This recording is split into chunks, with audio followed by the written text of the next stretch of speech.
From the Clark Ford Studio in Oxford, Mississippi, MBW Digital proudly presents the Oxford Exxon Podcast. I'd say thanks for tuning in, but why am I going to give you a round of applause for something that you're supposed to do, to be frank? And now, here are your hosts, Chase Parham. And broadcast school has really paid off. And Neal McCready. I deserve to be on TV.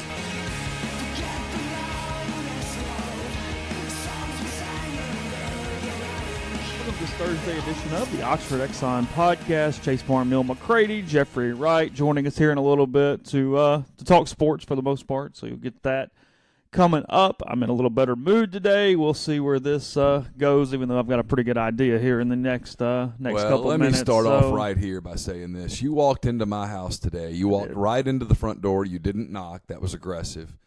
You walked into my kitchen. I was in there preparing some breakfast because I'd worked out earlier today as a responsible person. I was fixing some breakfast so that I could eat breakfast because so many people have aggressive. So now you're being aggressive to me by saying you worked out, implying different things there. Well, so many people have aggressively told me that I needed to eat breakfast even when I didn't because I had a mental hang-up. So you walked into my kitchen. You did not say hello. That was aggressive. You really didn't even acknowledge my existence or my presence in the room in my home, which I found to be aggressive. So right off the bat, I'd like to demand an apology for all of those things. I didn't ask you where the soundboard was. I let you navigate your way around the equipment today yourself. You just absolutely deflected what I asked for. I asked for an apology. Frankly, I'd like reparations. Really, I assumed that you were just going to do it all for me, I guess, is what I really was doing, wasn't I? I did not take any responsibility myself to put the things together. Now we're getting somewhere. Okay. Now we're getting somewhere. You should take responsibility for yourself, and by doing that, you should head on over to the Oxford Exxon. You should get the Speed Pass Plus app. You should get the mobile rewards as well. Save tons of money. I mean, they just make it real easy for you to pay right there at the pump. Saves money in doing so. You go in and get a daiquiri. You can get as big as 44 ounces of a daiquiri. That's quite a large daiquiri there. That is an aggressive daiquiri. It's an aggressive daiquiri at the Oxford Exxon. Plenty of options, including ribs and lunch specials that are $4.99, 2 sides of bread, 32-ounce drink, and much more. Speaking of daiquiris, tonight at 5:30, come hang out with us and Isaac Gross. Big Gross going to be in attendance at tonight. 5:30 for that one. Pizza and drink specials as always. I know there'll be $2 domestics. There'll be a $12 pizza special as well. So we'll have some fun. Come hang out. Recorded version up tomorrow as always on these great Friday mornings. And again, coming to you from the Clark Ford studio. We are. Clark Ford is in Amory, Mississippi. 662-257-1900. Call the number and tell Corey Clark Ford, what new Ford you're looking for. He will, in a very non-aggressive way, send you a quote. It's going to be right to the bottom line. You know, with some car dealers, there's like this haggling and hassle, and you go back and forth, and everybody... You slide the paper across the table? Yeah, it's kind of aggressive. There's no aggression here. It's just nice and easy. You get your quote, and then you're free to do what you'd like, which is maybe you want to shop that around, you want to compare it. That's cool. It's fair. Or you might end up coming right back. In fact, I think you will end up coming right back to Clark Ford. He's going to give you the best deal. He's going to give it to you right off the bat. And not only that, you're going to get great service. Corey wants to be your car guy. He wants to be your truck guy. I know that sounds like a vague thing. Once you deal with Corey, you'll start to understand what that means. It means he really wants to take care of you. He wants to be your one-stop shop. Even if you don't live in Amory, he'll make it work. 662-257-1900. Call the number. And at the end of your deal, tell Corey that you heard about Clark Ford. This is where you get to be aggressive. Tell Clark Ford that you heard about the dealership on the podcast. You can mention any of our family of podcasts, and you'll save $500 off the bottom line from Clark Ford in Amory. To prove to you that I heard some of your aggression yesterday on rebelgrove.com and want to succumb to it because I'm that way. Even though we don't have a sponsor for the Soft Verbal podcast, I'm going to get Russell Johnson in today. We're going to tape an Oxford Crystal Beer Garden, and we'll talk a little bit of Ole Miss recruiting. Not much. I'm not going to do an hour of updates on 55 kids. But we're going to talk about DJ Jeffries. We're going to talk about some basketball recruiting. And then Russell and I are going to preview the NLCS, the ALCS, and the upcoming NBA season. So we can turn it off after 20 minutes. That's up to you. If you would like to turn it off, Chase. That was a very aggressive, sarcastic thing that you just did to me in my home. Could you tell me the exact minute and seconds, and then I can put it on and set it tonight when I try to sleep. I have not been sleeping well, and that way we can play through the last 25, 30 minutes. I'll get into my REM cycle really early in the evening, and we'll move on with our day. You can expect a letter in the Mississippian tomorrow about your actions today. All right. Well, look, we're going to get to some Ole Miss stuff in a second. We're going to try to phrase that as well as possible. But I was already, again, I've been a little high-strung the last 24 hours, something like that. And I'm not doing anything to help diffuse it. Like, I woke up this morning and I was sitting there, and like my wife walked in the room and she goes, "You're reading something else about this, aren't you?" And I'm like, "Just stop for a minute. Like, let me get through this, whatever." And it's like, because I usually don't focus on anything this hard, but for whatever reason, I kind of have. Well, usually you focus on golf this hard, and this is like interrupting your golf obsession. I showed you a snake that was on the green this morning. Did you see it? No. Oh, check your mentions on the message board. I gave you the animal that was across one of the greens in Kuala Lumpur. Yeah, it would have been the end for me last night. I'll wait on you. Go ahead. Okay, I'm looking. It's a good pod. I saw where some people liked mine. It's taken. You literally hit a web page here and then go up and hit one button, and we're going to be having an 8-minute pause for this to come out in today's show. Hey, Bryce Williams commits to Ole Miss. Yeah, we'll talk about that later, maybe. You can talk about that with Russell. Ooh. See it? I'm looking. Go check your little mentions at the top right of the screen. I'm working and then it'll say Chase Barham quote tweeted or mentioned you or tagged you or something. You're so aggressive today. Here it is. Okay. Here it is. We mentioned a couple days ago we would not go to this tournament for this very reason. Ooh. And now you're seeing one of them on the green there in Malaysia. No. You good? Yep. Malaysia's out. You skipped the hole, right? Dude, I skipped the country. The tournament is not being played for Mr. McCready. So anyway, okay. I like I said, point being, I was already in kind of a weird mood. This comes out, and this shows up equal opportunity. It comes out yesterday, okay? Fox News on the website. Got me? Yep.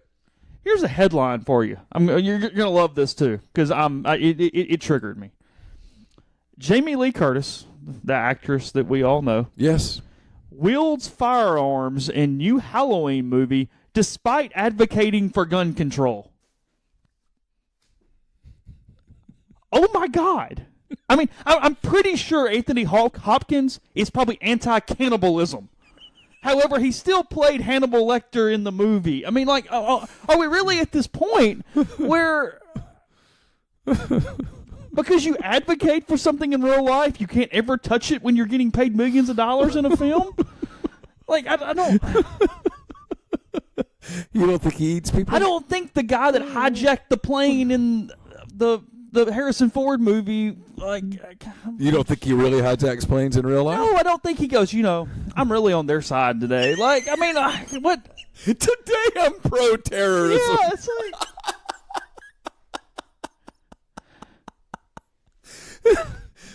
Or the arsonist who goes, I like this fire thing. Yeah, like, I mean... Nobody walks up to Diane Lane out in public and goes, "You adulterous witch." Like, I mean, like, what? Like, I don't know. I'm just...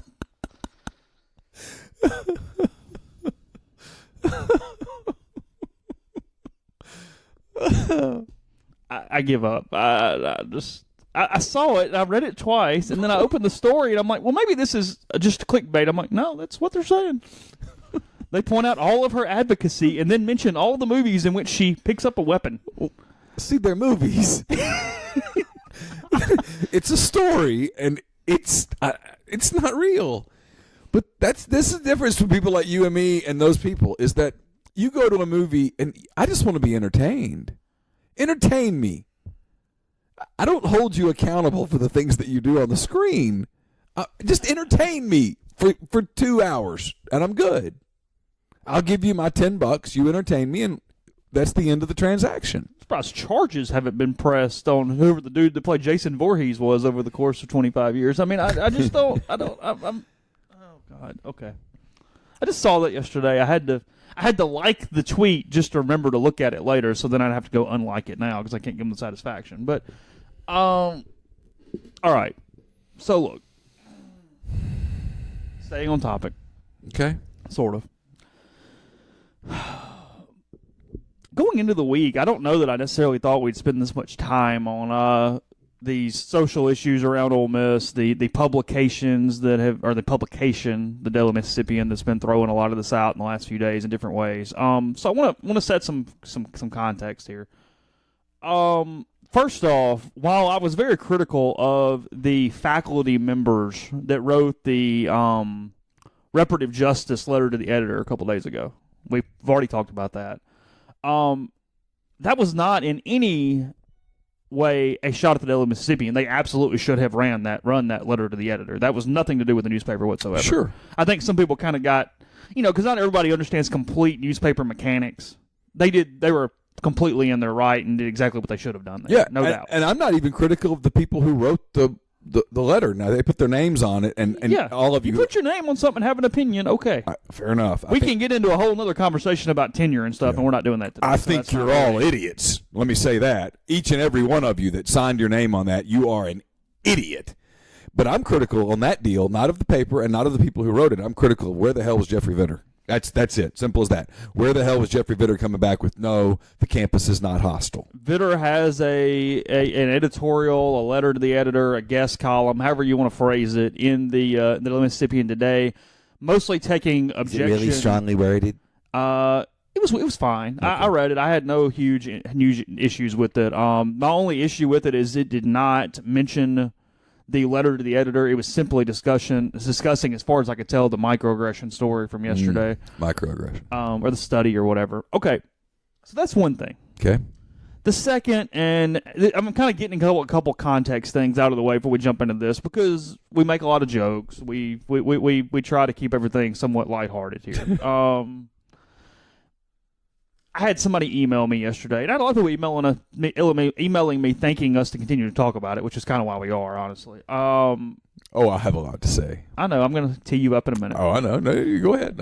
But one thing, somebody goes, well, you can't completely understand the empathy of whatever. And while I want to roll my eyes at it on the general, I do get that. I mean, while I think that the privilege argument runs too deep, I think it's way too generalized without enough context in a lot of ways. I do understand that there's no doubt people have a lot of thoughts and worries that I do not have to deal with. There's no doubt about that. I mean, I want one example of this, which is a very poor example, but it's just something that kind of hit me on top of the head. And Neil probably knows this a little bit because people make fun of me all the time because I've only lived in Mississippi. I mean, I've lived in Amory and Oxford. I've been to cities for sporting events and vacations and whatever, but I'm still pretty uncomfortable in cities. I don't handle them well. I get very anxious. Even walking streets and stuff when I shouldn't, it bothers me. I get kind of whatever. There's a lot of people that go, you're being a complete and utter idiot. But that's something that I can't help. And that's probably a very small example of what other people feel in certain situations around other people. It's kind of like, we all stereotype in some ways because it's fast and it makes a lot of sense because of history. But there's a lot of people that probably have certain people walking near them when they go, hey, let me just brace myself a little. And there's reasons for that, mentally for them. And that's kind of what I have in some places that I'm not familiar with. It's something that I struggle with to this day. So I understand that. This is not a complete disregard of anything along those lines. This is not what that is. I completely get it. So, and I told Neil this morning, it's kind of a twofold conversation regarding yesterday. And for anybody that's been under a rock, what we're referring to is a story in the Daily Mississippian that got top billing, which was one of my main issues more than anything else, because it appears that they're having somewhat of a week dedicated to these type of events. Mm-hmm. There was a study done, or a report done, titled Microaggressions at the University of Mississippi. 4 sociology professors are the authors of this. They're from the Departments of Sociology and Anthropology. Also, one of them also works in the African American Studies program. And the report came from the UM Race Diary project, and it details 600 and something responses from students, 1,300 and something instances were documented. In their estimation, or in their judgment, 96 were negative, 4% were positive, and it is from the 2014-2015 academic year, best I can tell. It looks like this maybe came out or got started right after the noose incident on the statue a few years ago, if you'll remember. I think 3 Georgia kids, if I have that correctly, did that. So that's kind of where this thing came from. And a couple of my just very, very early problems here with this. Number one, I think it becomes a flawed study immediately when you title it UM Race Diary. I think the word race, whether you mean for it to or not, has developed a very negative connotation, and that already starts being a prop for negative experiences to be told, my opinion. Yeah. I think race diary as a subject is a problem.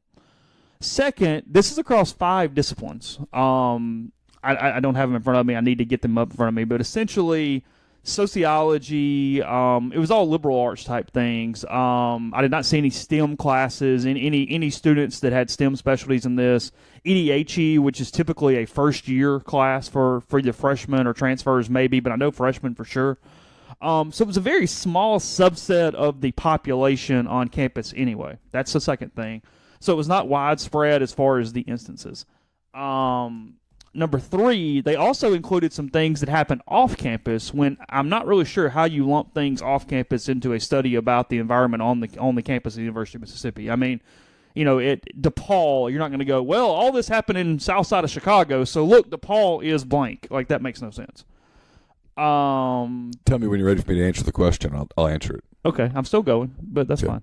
The answer to that quick question is that when you design a study to give you a preconceived result, you design the study in a flawed way intentionally. I read some other things through that yesterday too, and one of my other problems inside the study is that it was very tailored toward negative experiences from one specific subsect. And my problem with that is that, and this bothers me overall, diversity does not just mean race. Diversity is 1,000 different things. People always talk about diversity as race because, A, it's easy to understand and see, and B, it's the hot flash topic. It's the one that's going to get everybody up in arms and worked up. But diversity is a ton of different things. Myself and an African-American male can be a lot more similar than another Caucasian person to me from an overall diversity standpoint. There's no doubt about that. And then also, it seemed like, well, it doesn't seem, it said this inside this report. So if there were aggressions from white to black, they were just listed and documented, even in a couple instances where the quote, presumably white, was used, meaning the culprit was not identified, but there was an assumption used. However, there was one instance in particular that was black toward white, and then there's a paragraph on justifications why that is okay given certain mental or societal things that have happened, to kind of basically apologize for it inside the thing. And meaning all that is, look, no one is saying that any of these things are good or right or should be ignored. That is not what I'm saying in the slightest. If this number mostly came from minority students and it's all true, it's too big of a number. There's no doubt about that. But I feel like when you have this flawed of a study getting this much notoriety, which is my other problem that I'll get to in a second, but when you have this flawed of a study that absolutely looks like it was set into motion to achieve a result no matter what it took to get the information for that result. Because it was. It covers up the actual issues. Is everything perfect? No. Are there really bad things happening? Yes. But let's focus on the real stuff. Let's not doctor things, because there's a lot of cry wolf in a lot of this, where when we get so focused on these things, we miss the really big stuff that does need help. And that is that's what drives me crazy about this, is that it appears to be something done simply as a gathering and then made huge conclusions, because we're talking about a very small thing, and in the summary, they conclude the only surprising thing about the Charlottesville riots were that they did not happen in Oxford instead of Charlottesville, based off the study. That is a leap that completely takes away anything positive they built up from those 94 pages or whatever they are. It's completely hyperbolic. Mr. McCready, floor is yours. Okay. I read it. I think it's stupid. People are too easily offended. Maybe I'm not offended easily enough. You deal with me. We've known each other for 10 years. Maybe I'm so used to being attack's not the right word, but having things said or whatever, that the skin's gotten a little more calloused. Maybe I've become so socially uncomfortable that I don't have enough social interactions to even get into this. I read it. Look, is there racism? Yes, there's racism everywhere. There will always be racism everywhere. You're never eliminating racism. Black on white, white on black, white on Hispanic, Hispanic on white. If you've lived in this world, you've experienced racism. You've had racist thoughts, and you've experienced racism. That's human. How you act on that is ultimately how you're judged. You mentioned the hyperbole. There's so many things in here that are thrown at, in the conclusion, the University of Mississippi as a whole as this terrible and hostile environment, when we have no ability in this study, or they have not in this study, done anything to actually help the people who Bitter pointed this out this morning. There's nothing in there where it goes, hey, these people that experience these bad things, we did this to help them, or we pointed them in a direction. It was, no, we just need your experience, and then the heck with you. Forget you after that. I don't care if you were helped. And then B, we don't know what this would be. What's the baseline? What's a normalization? What do other schools deal with in other parts of the country as far as this percentage? That is my point. Right. It's impossible to make hyperbolic leaps that, oh, you're leading the country in this, when I have no data either way on what another school would look like in this same exact study. The fascinating thing to me, and what I'd love to ask of the people, and had I been the Mississippian, I would not have run this. I would not have run this without more context. Yeah, I'll get to that in a minute. But the fascinating thing to me that I want to ask is, what's the end game? What's the goal? What is the goal? I asked a question the other day. What is reparative justice? What is that? What is it? Define it for me. What the hell are you talking about? I'll tell you what, I tell my kids, I shouldn't do this, but I'm going to do it. I'm going to be honest. I tell my kids, you should absolutely tune that stuff out. You don't owe anybody anything. This assumption, are you paying attention? Because I want to make sure that we're all on the same page here. Yeah, I'm listening.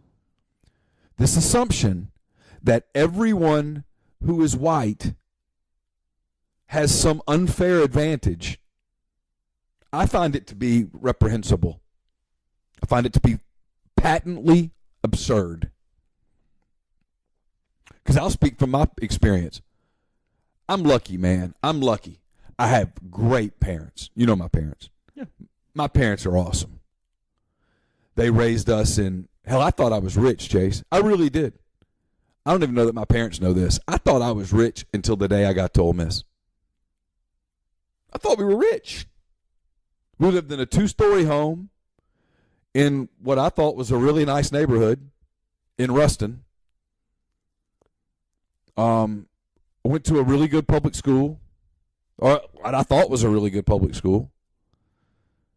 We had stuff. We went on vacations. We went camping or water skiing or whatever. I never thought anything of it. But I got to college, found out, hey, I'm not as wealthy as a lot of these other people. And yet I never really thought of it as some disadvantage. Just thought it is what it is. We were raised to be responsible. We were held accountable. We were raised, you made good grades or else. Making bad grades was not an option. Those are all advantages. But I don't know that those advantages have anything to do with being white. And when I look at where my parents came from, and this is my point, I hope that my mother's not listening to this and is offended by me getting into her privacy. She didn't come from anything. She didn't come from anything. She grew up in North Louisiana, poor. Maybe, and calling it poor might not be justifying it. My dad had a little more than that, but not a lot more. His mother didn't finish high school. His dad didn't go to college.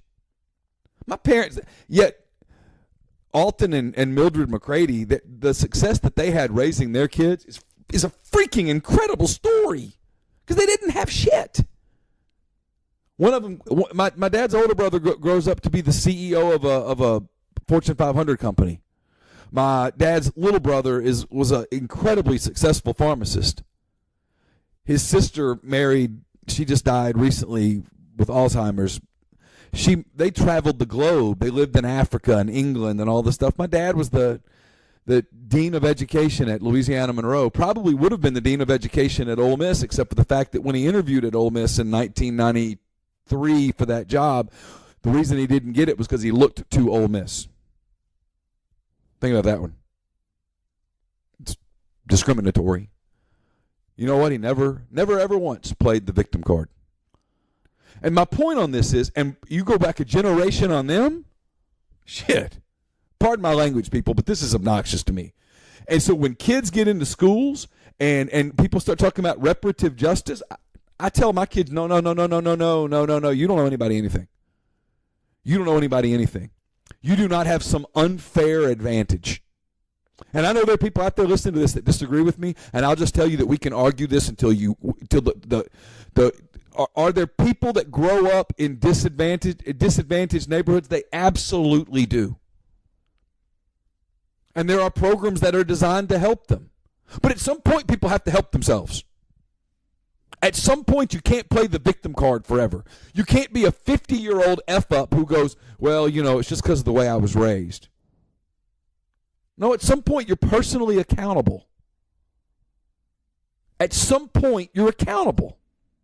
And you're kind of proving my point here, too, because when we have that discussion, they get so widespread and so spread out to where it takes away from probably the very early meanings of some of this. Like I said, there's no doubt that race and whatever make it in certain environments where you don't have to worry about things other people worry about, or you don't inherently freak out about things that other people would. Sure. But when we get beyond that into so many other categories is kind of where we're both coming from here. We'll continue this in 1 second.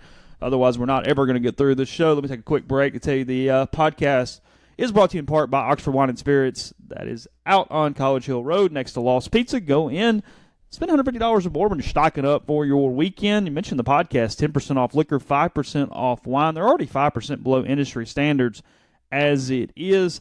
Just tell them you listen to the show, carry on a conversation, develop a rapport. It's not the worst thing to have there with a store in town. So, again, that is Oxford Wine and Spirits next to Lost Pizza on College Hill Road. Megan Phillips with LAH Real Estate. She's the person to call for all your real estate needs in the Birmingham area. With almost a decade of experience, Megan's knowledge and expertise can help you buy or sell your home today. Visit her website, meganmphillips.com, or call Megan at 205-602-7929. That's MEAGAN Phillips.com, 205-602-7929. Podcast also brought to you by Oxford University Bank, OUB, locally owned and operated right here in Oxford. When you deposit money at OUB, that money and the vast majority of the bank's profits go right back into the Oxford community. OUB is offering 1-year CDs at 1.75% APY, 3-year triple option CDs, paying 2.01% APY. With the 3-year term, customers can deposit once during the term, withdraw once during the term, and or bump the rate if OUB's 3-year rate rises. To learn more about OUB, check out liveoxfordbankoxford.com or call 662-234-6668. OUB is FDIC insured. We're also brought to you by Harry Alexander. Harry, an Oxford-based RE/MAX legacy realty agent. He's been in Oxford more than 4 decades. No one knows the residential and condo market in Oxford better than Harry. He'll prove it to you. It's harryalexander.com. Click on the Properties and Neighborhoods tab, filter through by what you're looking for, and then send him an email, ha@harryalexander.com. And we're brought to you by Grenada Nissan. If you're in the market for a Nissan vehicle, check out Grenada Nissan. Fantastic people there. Gene and Sandy, the Grasses, they've been friends of mine personally, friends of this site, friends of this podcast since its inception.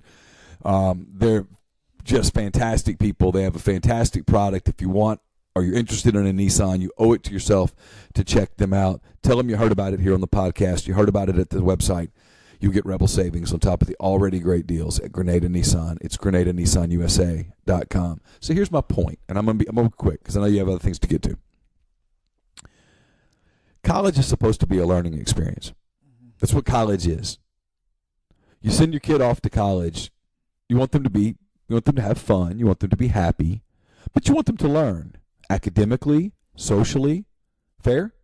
Yeah. Expand your horizons. Learn how to deal with people. Here's where I think America lost there's a tendency. I had this conversation with someone just yesterday.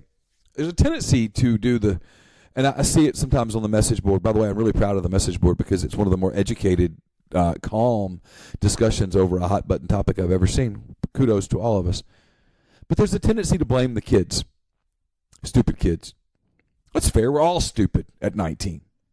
We're all stupid at 19. 90, not everybody.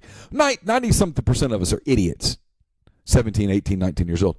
Here's one of the problems I have. Like this recent Supreme Court confirmation. No matter what you think, whether you're a Republican, whether you're a Democrat, whether you viewed Brett Kavanaugh as righteous or whether you viewed him as the scum of the earth or anything in between, that was a learning experience. I asked my kids, did you guys discuss that at school? Nope. Never came up. You know why it never comes up at school? And if you're out there and you're a history teacher at fill-in-the-blank high and you guys discussed it, good. Cool. I'm glad you did because you did the right thing. It didn't get discussed. You know why, Chase? Because we're so afraid that this generation is going to experience disappointment, failure, loss, defeat. Number one, it was a civics lesson. We don't teach civics anymore. That was a civics lesson. What does it basically tell you? That elections have consequences. Donald Trump won the election. He gets to appoint the Supreme Court justices. They go through a confirmation process in the Senate. And in this case, it was pretty political. 50-48 would have been 51-49 except for the wedding thing. And it was basically down party lines. So elections have consequences. If you don't like those consequences, you have to work for change within the system.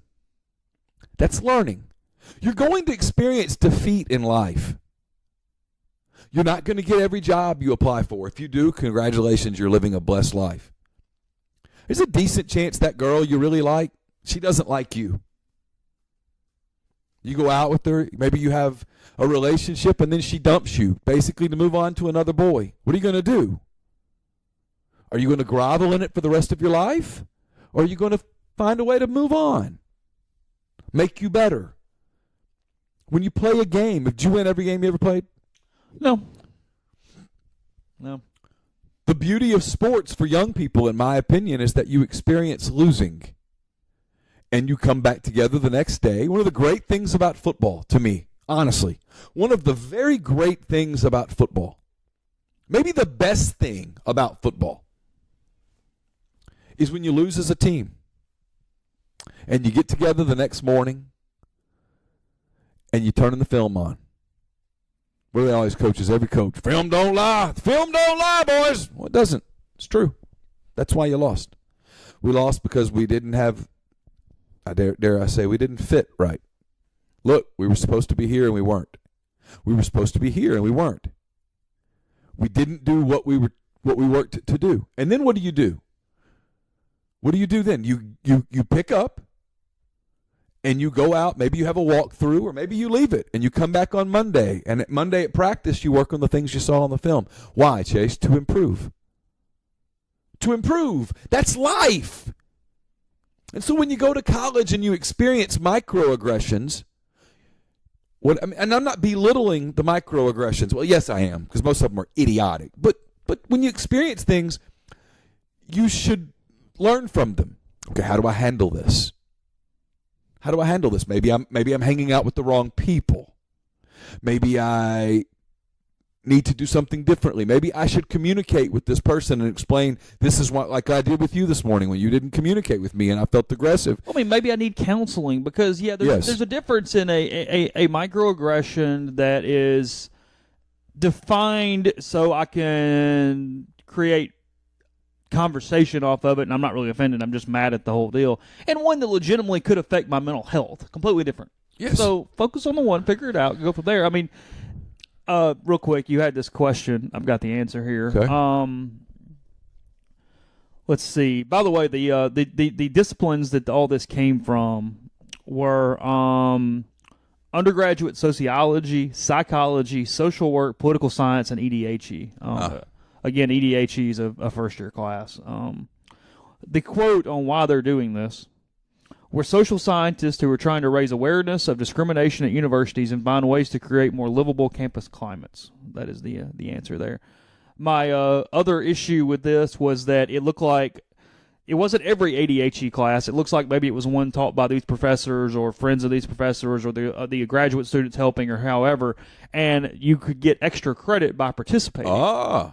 Well, that's also flawing it when you know what a certain person is looking for. You know that person. So you incentivize the results. And they get to dictate your extra credit or not based off your participation. Sounds like some of the ways that the ACT was taken back in the academic fraud days. Yeah, that's a problem. A cat is A, ship, B, an airplane, C, an animal, or D, none of the above. Yeah. We've heard stories about that. Not exactly. I mean, that's not exactly a scientific. If you're going to conduct a study on a university campus, at least do the damn thing scientifically accurately. The thing is, these professors. They weren't after science. They weren't trying to do research. They were trying to be agents of change. So the other place I'm going here, and again, this shame on you. This is somewhat on the Daily Mississippian editorial staff, and this is completely on advisors of the Daily Mississippian editorial staff. Yes. Because at the end of the day, yes, it's a student-run paper, and again, I defend student media 99% of the time. You do, more than I do, yes. Yeah, I'm an incredibly large advocate of student media, and the way the Ole Miss does it by allowing kids to make mistakes. I think real-world principles, you got to defend it, you got to deal with it, okay. And when you handle big boy stories, you get big boy criticism. Sure. That's part of life, comes with it. Sure. You're going to get hammered more on this than you are writing about a fullback and you misspell a name. Is sure. What it is. Absolutely. So a lot of professors, a lot of faculty, a lot of academicians write reports, write studies, take time off to research. It's part of their jobs. Oh, big part of their jobs. They don't always get plastered on the front page of newspapers. This one was given incredible billing at the DMOnline.com. Front page, above the fold, first thing when you go there. In a week that has been very centered toward these topics. Today, there's a lot of stories in the Daily Mississippian today about this, including giving a journalist credit here. There's a story about how the namesake of Ventress Hall, who basically is the reason Ole Miss exists, the Ventress, owned slaves, and one of the descendants of one of those slaves was interviewed in this story. The author did a pretty good job. Probably could have used a little more context, but it was even-handed. It was not political. A lot of realities and truths were in it. It was fine. Okay. I had no issue with it. All right. I haven't read it. Yeah, it was fine. It was sent to me very early this morning. Are we advocating? Has anyone come out now and said let's bulldoze the building? No, they actually admit in there that given his high standing and what all he did, they do not even expect a name change. It was simply, let's just tell the whole story, which is fine. Okay, so cool. Context. Yeah, there was a good bit of context wow, here. Wow. I was okay with this story, honestly. This was not a story that bothered me. Okay. But yesterday it did, because somebody goes, oh, well, it's just them running journalism. No. It was running a press release is what that was yesterday. Yes. It was a press release. They got no comment from Vitter or the administration to allow them. Now, Vitter has a thing today, but yesterday, no comment from Vitter.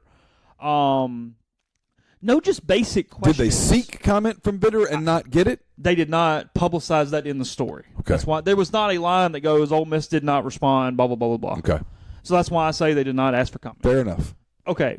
And then just some basic questions that could have given more demographic help to this. Why did you not release more information in these ways? Why did you not attempt to set a baseline? Because at the end of the day, this is nothing but a collection of stories with a really ridiculous hyperbolic conclusion is all this is. Why did you include positive responses in with the sentence where you're basically detailing all the negative responses and the percentages? Just some basic stuff. It looks like no one was questioned beyond, hey, why'd you do this? And maybe that even just was in the report, honestly. This looks like the report was sent to the DM and they wrote a release based off the report and then put it out front. So, yeah, I do. I blame, in the climate that we're dealing with, in a week that we're dealing with, it's the day after the letter to the editor and the day before a lot of content. It was a very, very poor display of journalism from the advisors going, hey, call this person, ask these 5 questions, and then include it. Because, look, that's what's funny, too. Everybody goes, well, they're not going to say what you want them to say. Well, just get the response. It doesn't matter what they say. Ask the question. They're going to defend their work, which is cool. That's fine. Yeah, sure. Just include it. So, no, that's what bothered me yesterday was the DM, and I've been there. I mean, I've had stories that I look back on now from how many ever years ago where I'm all excited and I go, oh, this is awesome, and you look back and go, oh, my God, that was terrible journalism. This was missed. This was missed. This was. This is on the adults. This is on the people older than 22 years old that allowed it to be plastered everywhere as essentially truth. Well, it was a terrible teaching experience. Yeah, it was bad. I mean, we joke about the Arity's Angel story, the Mike Price story. Yeah, we joke about it a lot because of the funny, and you're interviewing strippers, and and she's dancing around, and I'm like, hey, can you stop dancing? And she goes, no, I can't stop dancing. And that's all funny stuff. Here's the part that was the learning experience, and and don't get me wrong, I was on the lawyer's side. We're 6 o'clock, 7 o'clock in the evening. We're starting to edit and work on that story that's got to go back in the old dinosaur days of a press. It had to go to press by 10:15, 10:30. So we're on a deadline. And I'm saying I'm not comfortable with some of this. I'm not comfortable with some of this. I want to talk to one more person. And I talked to that person. I said, I want to talk to another person. My name's on this. I don't want my name on this yet. I'm not comfortable with this. Mm-hmm. I wasn't comfortable with it until we finally got Mike Price on the phone that night. I'm not going back into story time with Neal. My point is there were people in that room, editors, lawyers, stuff saying, okay, how do we feel about this, about this, about this? That story was edited and broken down and put back together and edited and broken down and put back together for 4 hours. I got home that night. I mean, I can remember walking in the door at 11-something that night, and I must have looked like hell warmed over because Laura was like, are you okay? And I was like, can't talk. Done. Where was that in this? There's to me, when I looked at the story, there was no indication that there was ever even a process, an editing process. No, it was a just press release. Cut and paste. Here's what they said. Well, let me tell you kids something. That's how you lose credibility because your name's on it. And shame on the people over there. I'm so tired of that journalism school over there. I really am. No offense, but man, you got to have more responsibility than that. I got issues with so many people over there right now. I don't know what to do. I don't even know them. That can't run like that. That's bad. It can't run like that. I'm amazed it didn't actually become a topic yesterday. I didn't see it anywhere else. It stayed pretty contained, which was... Well, I'm kind of surprised that no one aggregated it. That's what I'm talking about. Yeah, a TV station or something. It's probably because it's too big for the idiots at today's local TV to boil that down and put it into a minute of copy. That's way above their heads. All right, let's move on to Jeffrey in a second. First, tell you the podcast brought to you in part by Community Mortgage, Oxford, Memphis, Soto County, and Chattanooga. Underwriting and processing is out in Memphis. You're getting local underwriting. It understands your market, leader in condo financing, and the float down option. Tell you about it every single day because the rates go up. You've already locked in your rate. It stays where it is. It goes down. You get that lower rate. 662-234-2704 or JLOW, JLOWE at communitymtg.com. The plan is to be in Little Rock on Saturday night. My post-game column and this podcast are sponsored by Pinnacle Trust. Pinnacle Trust is based in Madison, Mississippi. It represents clients in 24 states, has advisors in 3 states. It's founded in 1997. Pinnacle Trust provides detailed, specialized investment management, financial planning, retirement planning for individuals and businesses, and much more. At Pinnacle Trust, investing is treated like a commodity, and decisions are made using objective information and research, not emotions. Regardless of your level of wealth, Pinnacle Trust will sit down with you, listen to your goals, study your expenses, and put forth a comprehensive, detailed financial and retirement plan. Cookie-cutter financial partners put you in a box at Pinnacle Trust. A box is built just for you. To learn more about Pinnacle Trust, go to pintrust.com.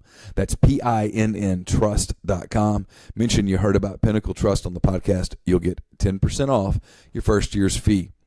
Join the Westin Jackson for the inaugural event, the Festival of Trees. It's a community-wide event. The Westin Jackson has partnered with Eventful, Visit Jackson, Friends of Children's Hospital, and many others to create a one-of-a-kind, all-month-long holiday event.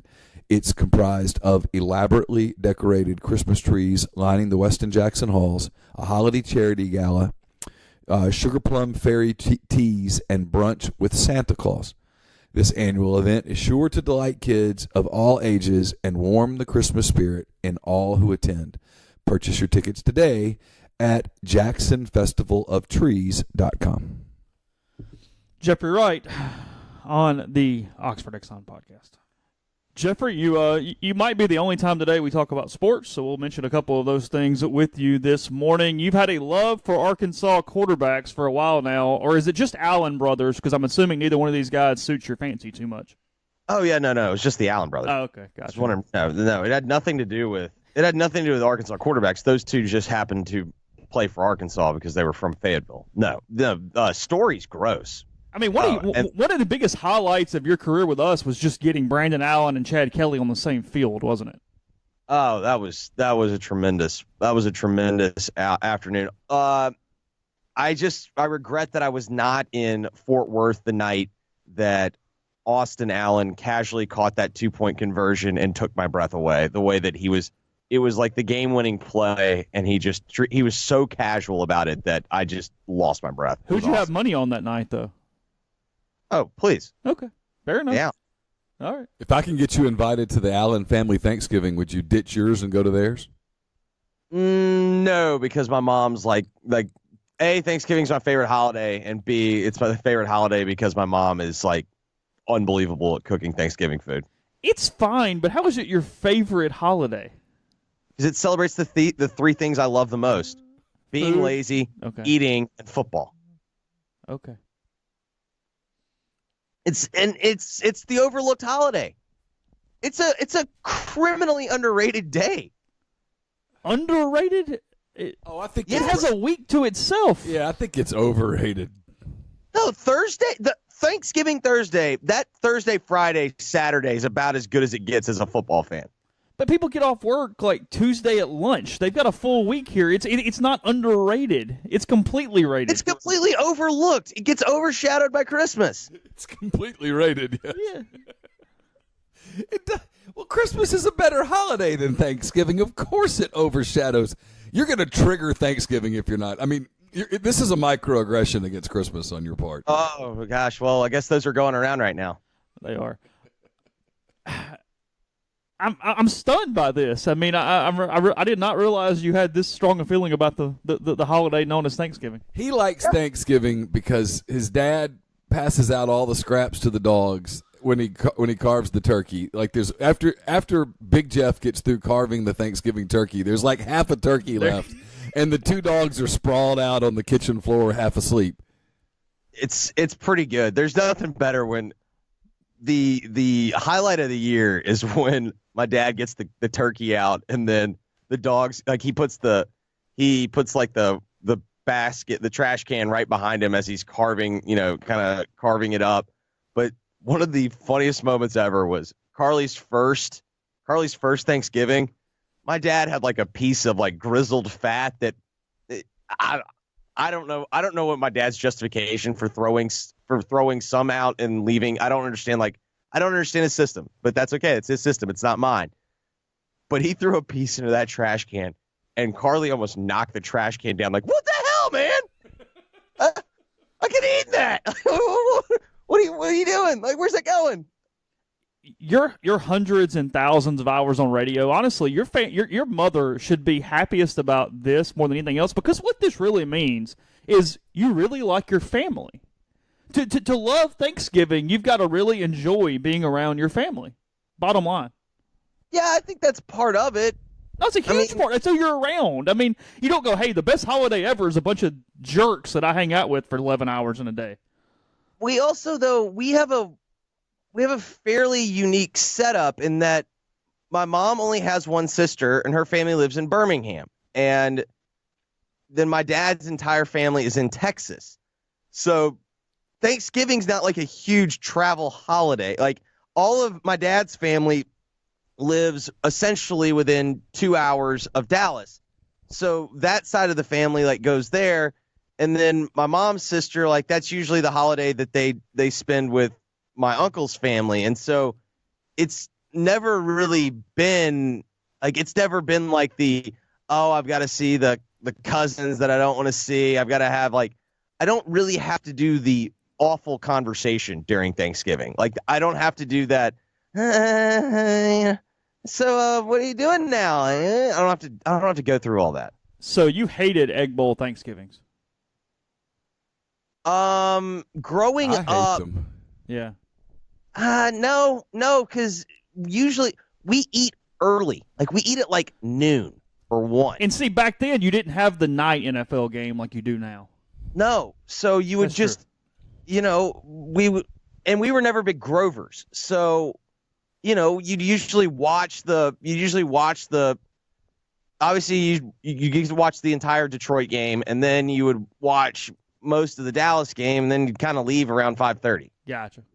And, we just parked right behind whatever I can remember. What's the not press box side? West? East? Well, it's right now. Yeah. It's North, hold on. North, south. The east side is what you're talking about. Yeah, east side. We sat on the east side. Listen, breaking news. They're not going to call it the east side anymore. So will it be the side? It's just going to be. They were still working on a name. They have determined that some things happened in the east over the last 7-8 centuries, and it's offensive. And Are we going to be able to gentrify that area? Yeah, I mean, I think that's long-term a goal. Okay. We're no longer going to refer to it as the east side, so I'd like for you to stop doing that. If you do it again, I'm going to view it as a microaggression. Is it to make that stadium not look like an erector set? You'd have to start over. Yeah, that's it. You have to gut it. Because, I mean, to do the south end zone, to do the north end zone like the south end zone, you have to tear down buildings. So that's not real feasible. But it's not even just the north and the south end zone. It's the east and west, too. I understand. And listen, by the way, don't trigger me here, because now that we're talking about a painful time in American history, a time in which this entire country fought over slavery. So let's not refer to it like that. I'm not even talking about the end zones. Who was in charge of the design to make the east side look nothing like the west side when they first started that expansion? I don't know. Is it the same people that built the prisons and designed the library?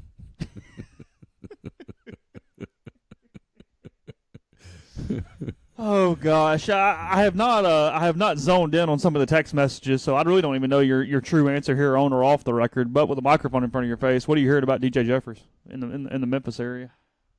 I still keep hearing the same thing, that it's down to Memphis and State, but then you hear people that I respect going, Memphis is out. Man, I don't know. I mean, I think Neal would probably agree with me. In terms of basketball recruiting in general is probably a little weirder than football recruiting is, because it's way more dramatic, and it's just everyone will go, well, it's the shady stuff. It's like, no, it has the same shady stuff. It's all the same, but I can't explain it. It's just, everything's way more dramatic in basketball, and I think it's because there are fewer players. That's all it is. It's fewer kids, and it's also because for the most part, now look, the elite football prospect, we know of him early on. Sure. But, the 6'9" kid, he's been the tallest kid for a while. Yes, and he's been playing on the best AAU team since he was 12, and those teams have won a national. Yeah, so they've traveled around and people have seen them. There are much fewer. What's the word I'm looking for? Just kind of under the radar kids in basketball. There's a lot of there's probably some kid in Mississippi right now at some small town Mississippi school who Rivals has rated as a 5'6", 3-star, who's really probably never been to a camp. He's just now playing 7-on-7. And, Dimitri Orn's trying to figure out whether he's worth it or not, to invest. Is he back? Dimitri? Yeah. I don't know. I'm just making. I assume he's still heavily involved. I don't think he ever left. Have you had any meetings with Matt Luke about how? No, Matt has not asked us to meet with him at lunch and be nice to him. Yeah, that was and people ask me a lot. What regrets do you have? Going to that meeting was a regret. And then attempting to, somewhat accommodate Hugh's wishes were a regret. I knew better. It was stupid on my part. But, also was that deal where you got to remember now, and you know this, because, for example, Kermit Davis and that staff got to Oxford, and within 24 hours, they had been told, yeah, you got to be careful with McCready because he hates Ole Miss, and this was the breaking news, he and Kennedy are super tight. Now, Andy and I are friends. We're friendly because we both like basketball, and we both are roughly the same age. And, we have daughters that are roughly the same age. But, for the record, I like Andy Kennedy a lot. For the record, in 10 years of covering Andy Kennedy, while he was on the job, we socialized one time.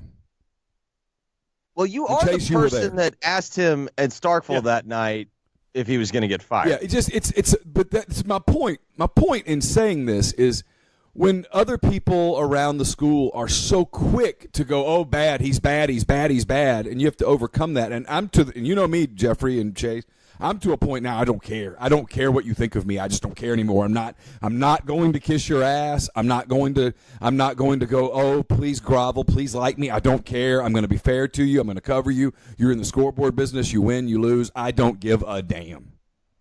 So it is what it is. But when you battle that stuff, that day I thought, well, I think this is stupid, but okay. And it was stupid. Anyway, back to the 3-star kid who hasn't blown up yet because he's 5'11", he's 200 pounds. Well, he just has been in camps. Camps are expensive. That's the other thing. I don't know if people realize going to those camps are expensive. And if someone's not financing it for you. Yeah. Meanwhile, a kid like DJ Jeffries plays on Team Penny or whatnot, right? And they fly all over the country, and they don't have to pay for it because the shoes and stuff pay for it. People have seen him. It's just a different deal. So in basketball, when the recruiting rolls around like this, it gets dramatic because everyone knows the kid, everyone knows the people around the kid, everyone knows who the decision makers are or are not. And when it gets down to the bottom line, things get interesting. And then what makes things super interesting this year is what's going on in a court case. Yes. Because that court case is changing the way people behave right now. Correct. And more importantly, I think it's changing the way the business gets done or doesn't get done. And now it has created this weird stitch in time where normally if you told me Ole Miss and State were going up for a basketball player, I know who I'm betting on 10 times out of 10. Yeah. Or if you told me Memphis and Ole Miss were going up for a basketball player, I know who I'm telling you I'm betting on 10 times out of 10. And more importantly, if you told me Memphis, Mississippi State, and Ole Miss were all going for a basketball player at the same time, I know the one that I'm betting on. Here's what's going to be strikes out every time, but that's the problem. That, as Neil points out, this is a unique stitch in time. You know what's interesting with Memphis? That's a Nike school, right? Correct. Now it's not tradition. During Cal, they were like they've been an Adidas school. They've been an AI school. Cal was a completely different animal because Cal didn't use Nike or didn't use a shoe company. Cal used World Wide Wes. Right. Memphis, I wonder where Memphis ranks in Nike's hierarchy. My guess is not particularly high. Now, Penny changes that, but does he change it enough for it to ultimately – that's why the Wiseman recruiting is going to be fascinating. Does James Wiseman end up at Memphis or does he end up at Kentucky? I think Penny has his own category in the hierarchy. Right? He does because he's still the second. He has still his own shoe. Like the Penny shoe signature shoe is still a shoe, and it's still the second best selling shoe, the basketball shoe at Nike. The problem is, and I get it, you can't predict the future, but Neil, they renegotiated their contract in December of 2017. Take a break in this talk with Jeffrey to tell you that the podcast is also brought to you by Tyson Drugs. TysonDrugs.com is the website. They have a great app, and they're located in downtown Holly Springs, 662-252-2321. They're in Oxford as well with G&M Pharmacy. They completely remodeled.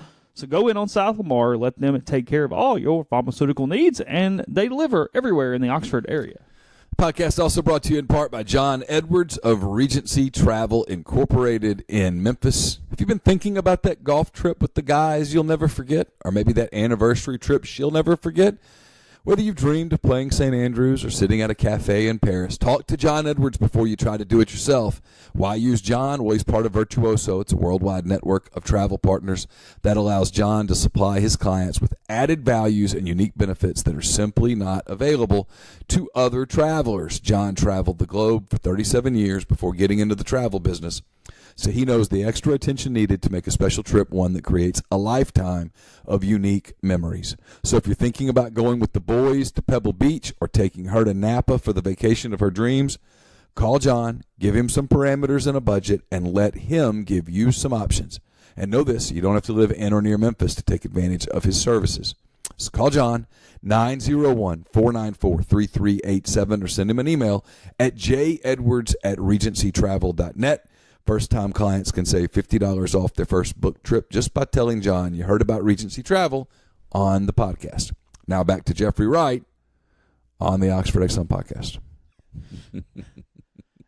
I mean, you want to talk about the tough breaks. Like that's just a really unfortunate situation. Like, so in terms of like hierarchy, they are, they're I think they're like right behind like Boise State's contract is. So, Neal, you hate predictions in a lot of ways because of blowback and hard to guess. What made you jump on the Jeffries to Ole Miss wagon yesterday? Sourcing. I get that, but did something happen yesterday to push it over the top for you? I guess. Yeah, I'll say it. He's telling people yesterday that he's going to Ole Miss. Okay. Now, he has not told the Ole Miss coaching staff that he's going to Ole Miss. Okay. As of last evening. Okay. To my knowledge. But he's telling people that he's going to Ole Miss. Now, here's what's interesting. I don't think his father wants him to go to Ole Miss. And I don't. That's why ultimately these things come down. We've seen Kyle Madden. These things come down to decision-making deals. Correct, but I also feel fairly educatedly, I'm not sure his father, in terms of people that are influential, I'm not sure his father's in the top 3. I've heard the same thing. His father's vocal, and so a lot of people think that his father's speaking for people, and I'm not convinced based on what I've heard. I'm not convinced that he ultimately is. And his dad enjoys talking to media, and he's a pretty good quote. He's an engaging guy, so I think a lot of people put more stock in him than probably should. Well, and as you know, you work at it's a fascinating station, and I've done some work. I guest hosted Gary Parrish yesterday. I'm scheduled to guest host Gary Parrish Monday, Tuesday, Wednesday of next week.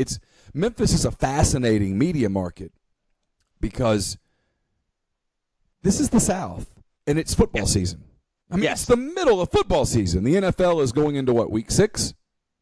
The college season. This will be week 6 of the NFL, week 7 of college. Yeah, so I mean, we're in the middle of football, and we're down to 2 series in baseball. We're a round away from the World Series, and the college season is 2 weeks away from action. Yeah, there's just a lot going on, and yet in Memphis it's almost like, here there's 24. We can do a football podcast any day of the year and get away with it. Yes. It blows me away. Yesterday, I did an hour and a half of radio leading into the Grizzlies Magic preseason game. We did not talk about anything that was not basketball related. Unbelievable. Yeah, I think it's also host dependent. So, for instance, yesterday on Jeff's show, we started. What did we open with? What the heck happened yesterday? Yesterday was Wednesday, right? Yeah, yesterday. Yeah, the big sports story was Jimmy Butler. Right. So now, granted, that had not broken during. So not that story broke at around like 2. So we opened with Red Sox, Yankees, and more importantly, we opened with the pettiness of the Red Sox and how amazing playing New York, and do damage was. So we opened with that.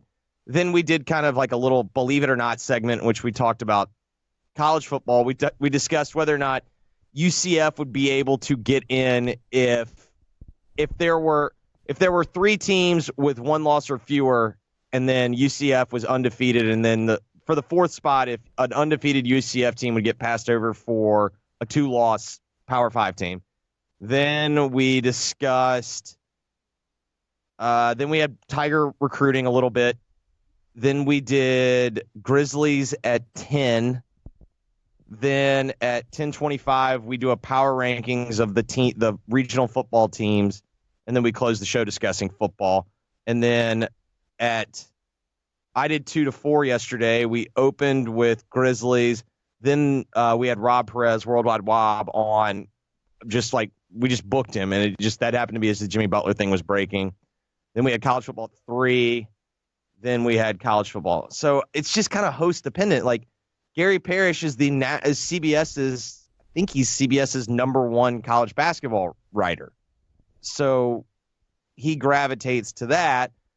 Jason and John have both been Tiger beat writers and Tiger recruiting writers. So that's kind of like their expertise. And so they have written they've built their show around that. And, both those shows have been massively successful. But I look at the Jeff Calkins show, our last ratings that we got, I believe we got them like last Friday.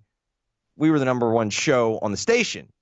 And we are clearly the most football dominant show. So it's I don't know. I don't know if that month was just, maybe we started, we had a good month just because, we just had an entertaining month. Like I don't know, but my suspicion is because we talk about football. Yeah, my point was that you have a venue that creates a medium for him, referring to Corey Jeffries, to come on and for sure, and speak more than maybe a traditional medium would offer. So he's talked a lot, and people outside have viewed him as the authority and made judgments, and I don't think he ultimately, at least to this point, I don't think he's the decision maker. But as someone said, and as you just pointed out, today is October the 11th, and a lot of things can change between now and the time that he can sign a piece of paper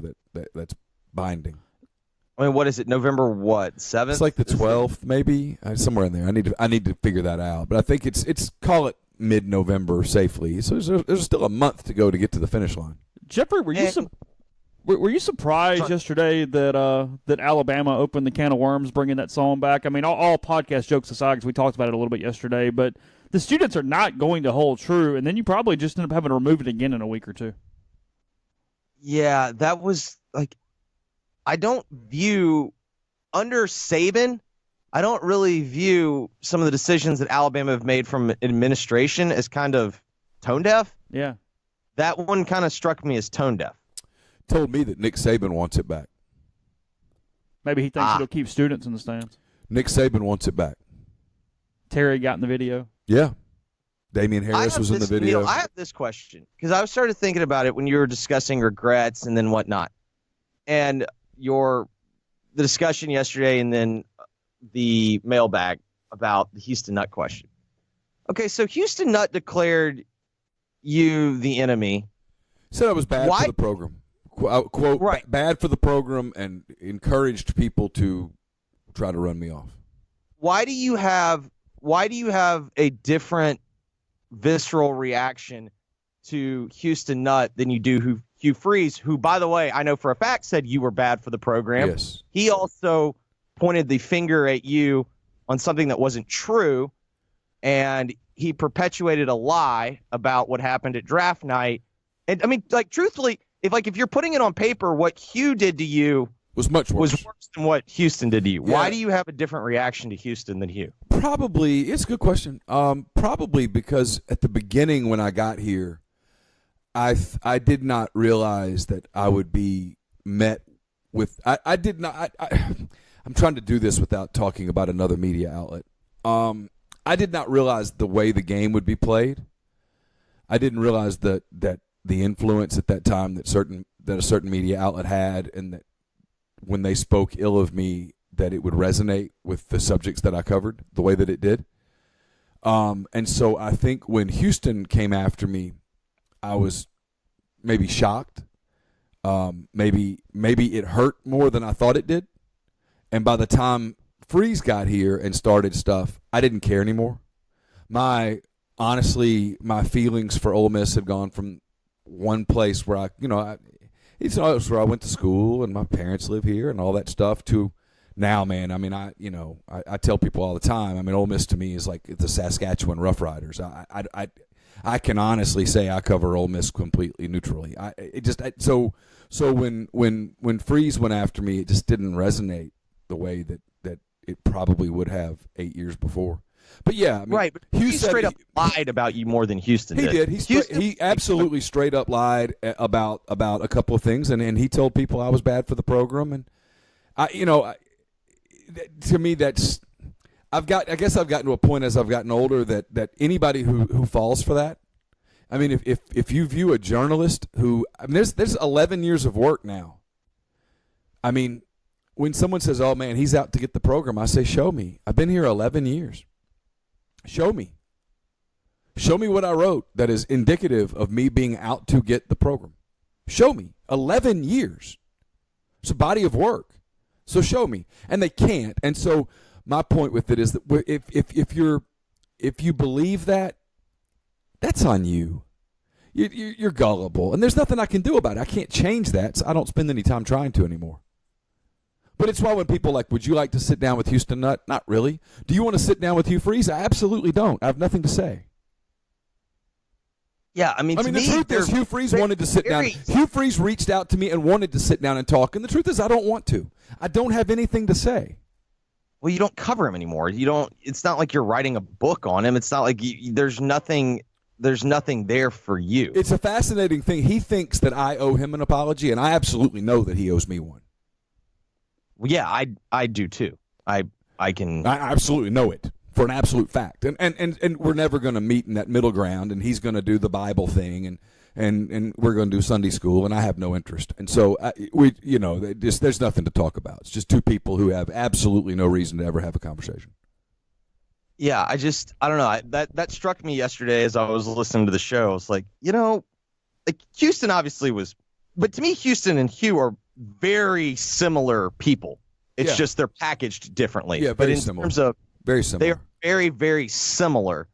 And it struck me. It's like, and I understand. Like, I think your first day on the job was was it the spring or the fall? First spring of Houston. First spring. My third day on the job was their first spring practice. You know what's funny is at the end with Houston Nutt the last 3 weeks. He was y'all kind of buried the hatchet. Yeah, we really did without saying anything. He was nice to me at the end. That day in Kentucky when I asked the question that he knew had to be asked and he knew it was going to be asked. Houston had been around the block a few times. He knew it was getting asked that evening in Commonwealth Stadium. And I was the one that had the balls to ask it. And it was the first time ever in 4 years that he looked at me and goes, Neil, that's not a decision that I make, which was more than a fair answer. But it was the first time he'd used my name. It was, I think for him, it was a little bit of an olive branch. I think as I look back on that season, kind of in hindsight, I do think that I think the reason why that press conference was what it was is, I think he viewed that game as a game that could have saved him. Yeah, I think so. His biggest flaw as a coach is the same one that a lot of them have. It's not unique to Houston Nutt, is that they surround themselves with yes men. Yeah, no, I completely agree. And Houston did that, and he surrounded himself with people who told him when he would say, "Do I still have a chance?" People would say, "Yeah, you have a chance," even though it was over. Instead of people saying, "Come on, man, let's make sure we keep the high road here because we're going to have to go someplace else after this." And that day it boiled over because They blew that and game. And Arkansas is an emotional game for him in general. Arkansas was the emotional game for him, and he probably had used that column as some degree of fodder. And in fairness to Houston, when he tells the story about one of my freshmen, now that part's not true, but when he says, I don't read your stuff, that's true. He did not read it. People would come to him with bits and pieces, and man, if I wrote or said something, it got to him so fast, spun out of control. I wonder how that happened. I wonder why that continues to happen to this day, even though Houston Nutt's been gone for 6-7 years. It's amazing how that happens every single time. Incredible. Huh. What do you got on the agenda today, Jeff? Hell if I know. I'm on show number 10 this week. All right, one last question before I gotta go. Okay. Are we in agreement that we should somehow just to appease Alabama, just give them the playoff trophy, give them the national championship, move them aside? Let's have a playoff with everyone else. Yes, I'd be all for it. How much fun would that be? You want a first flight in this? Yeah, I want a first flight national championship. I think that's more than fair. Don't you think it would be way more? Think about how much more interesting college football would be right now. Because outside of Alabama, there are I think I could make a case for 8 to 10 teams that are all capable. Each team kind of has a flaw. Yeah, and no one has the same flaw, and it could be kind of interesting just to watch it. Oh, listen, all jokes aside, I think if you eliminated Alabama from the conversation, college football would be much more interesting and fun. Frankly, college football is the NBA to the extreme. I can at least make a case, Jeffrey. Jeffrey, I can at least hold on 1 second. I can at least make a case for the Boston Celtics. I can at least make a case for the Houston Rockets, especially if they get Jimmy Butler at the deadline. I can make a weak case for the 76ers, for the Raptors. I can't make a case for another college football team. No, and what's ruined it is, I don't know why. Rusilla said this last week or maybe the week before, and I found myself agreeing with him. I prefer the actual product of the NFL just because I think the football's much more palatable to watch. But in terms of our job, which is talking about football, it is way easier to talk about college football than it is to talk about NFL football, primarily because teams and schools have personalities, and there's more drama, and everything's more there's more theater. College football kind of is to your NBA extreme. College football kind of has that theater element to it that makes the NBA interesting and entertaining to people. Now, it's not as individualistic as the NBA is, but it has the same makings. And so I found myself, and it was I don't remember when Alabama at one point, it looked like was only not going to cover the first half number, and then they cover the first half number by 2 touchdowns on Saturday, and you just realize oh, this is just a machine. And then I watched the Florida LSU game, and unlike last year where it was just a close game, that was a really good football game between two flawed teams, two teams that didn't really have a quarterback. And so it was wildly entertaining. And then you watch the rest of the day, and you watch all of these teams, and you're like, God, if you would just take them out of the equation, this would be so much fun. But I think it limits how interesting college football is right now because you just have this. You have the Warriors on steroids right now. No doubt. So, all right. Have a good day. Talk to you soon. All right, guys. Thanks to Jeffrey, as always, for coming on the show. The podcast is also brought to you by Visit Oxford. Find out what else is going on in the town. Visit oxfordms.com. Visit oxfordms.com/events, including the Wizard of Oz. I saw plenty of talk about that on the message board. Gave me credit for the transition yesterday. That's October 21st at the Ford Center. October 23rd, the Oxford Art Crawl is going on. If you just need a leisurely weekend away from Oxford, this weekend, or in Oxford, this weekend may be the time. The football team's out of town. You can come, eat some good food, enjoy one of the balconies with a glass of wine, and much, much more. The center of all, where hotspots of every type collide to make Oxford a cultural mecca unlike any other. So again, find out what's going on. Visit oxfordms.com. And when you're in Oxford, you can stop by Ole Miss. There's a lot going on there this weekend as well. Fresh off a thrilling victory over the LSU Tigers, the Ole Miss volleyball team takes on the Missouri Tigers Friday night at 6:30. As always, admission is free at the Gillum Center. The Ole Miss soccer team returns home on Sunday as they take on Arkansas at 2 p.m. For more information, visit OleMissSports.com. The Ole Miss football team returns to the Vaught on October the 20th as they take on the Auburn Tigers. Tickets can be purchased by visiting OleMissTix.com. And Square Jam returns for 2018. Join the Ole Miss Hoops teams for a night on the Square on October the 19th at 6:15 p.m. For more info, visit OleMissSports.com.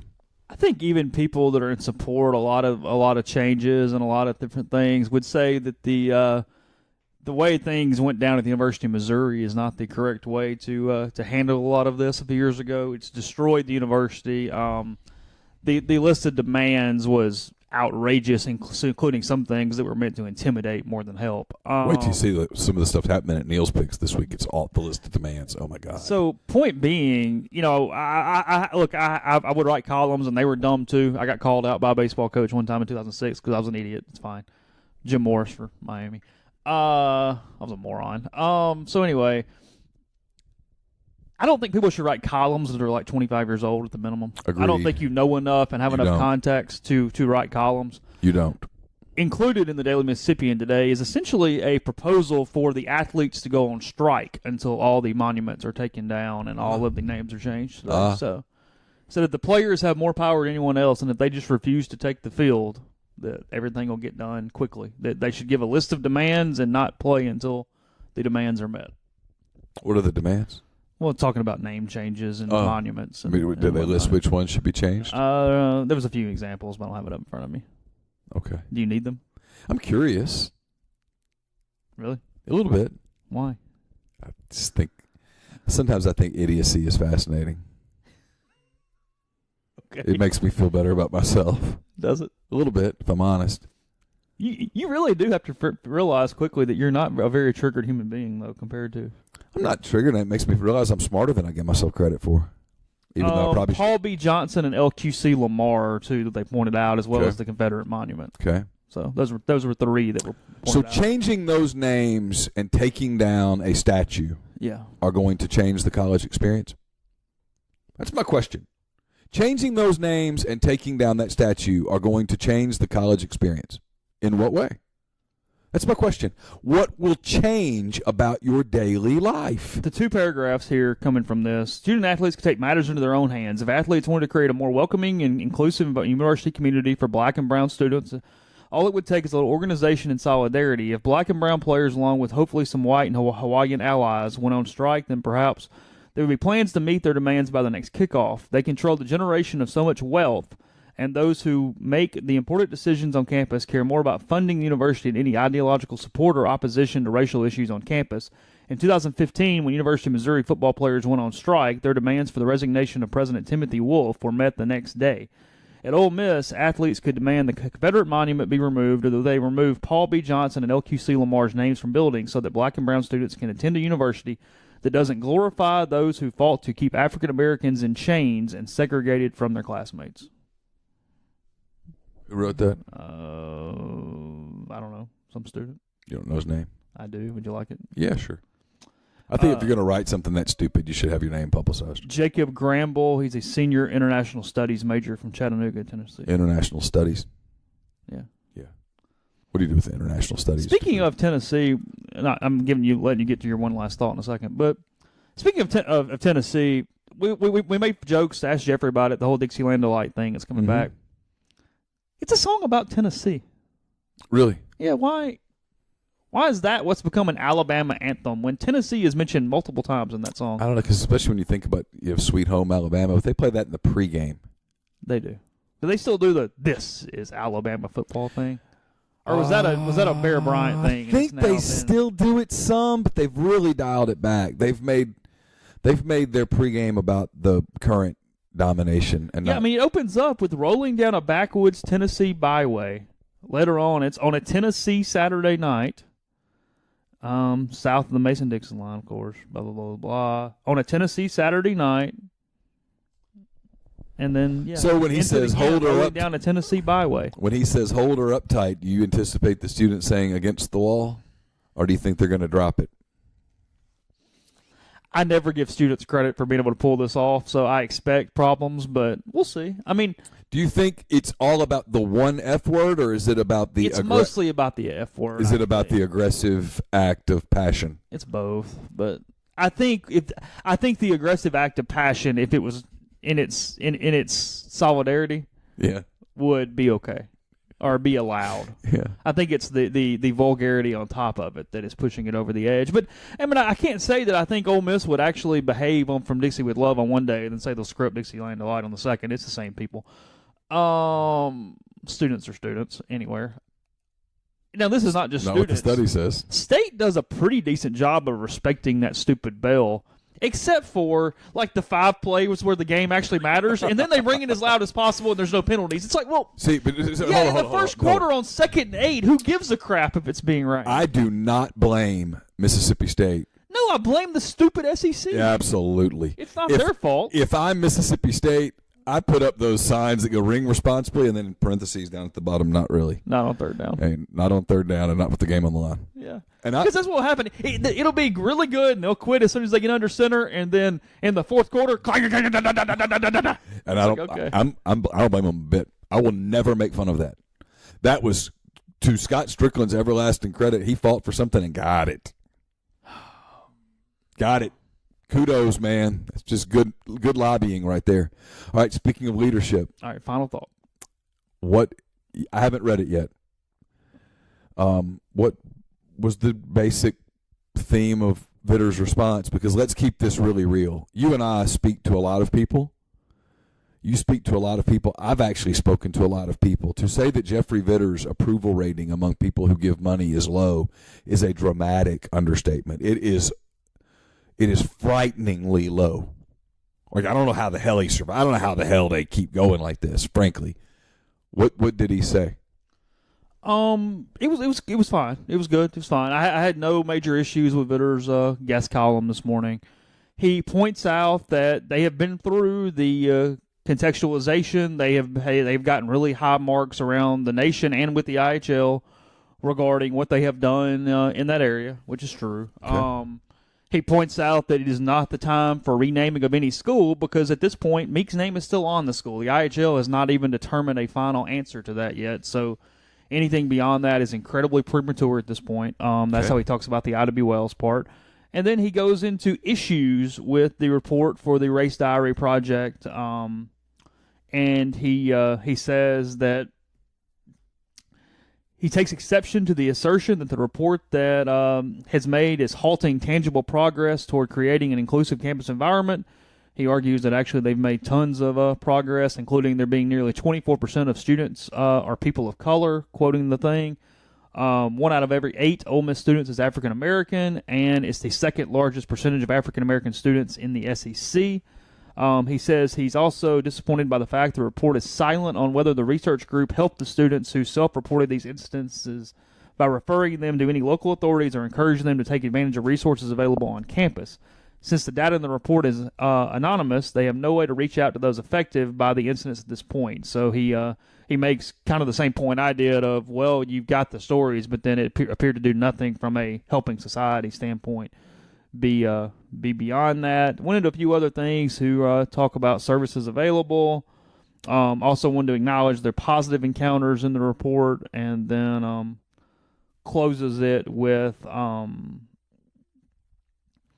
that they're constantly trying to figure out campus climate initiatives, including figuring out what, as we said, national norms should be in a lot of baselines. So Vitter was fine. He was okay. He was not as strong as you or I would have been from a language standpoint, but I had no major issues with. The only major issue I had with it is it did nothing to denounce any of the faculty from the day before. Right. He's allowed that narrative to take hold. Yeah. He's allowed that narrative to take hold. Yeah. So, all right. We'll be back tonight at Funky's. You'll get football mostly. I doubt we go into too much civics tonight on stage, but never know with us. So we'll have more on Monday. Who knows what'll be up by then. Would you hold your voice down? It's a little aggressive. A little aggressive. So goodness gracious. Love you all. Appreciate you listening at this point for a very long podcast. Yeah, I love all of you. I think you're all beautiful. Even those of you who aren't, you're beautiful. In your own way. You're beautiful in your own way. And someone loves you.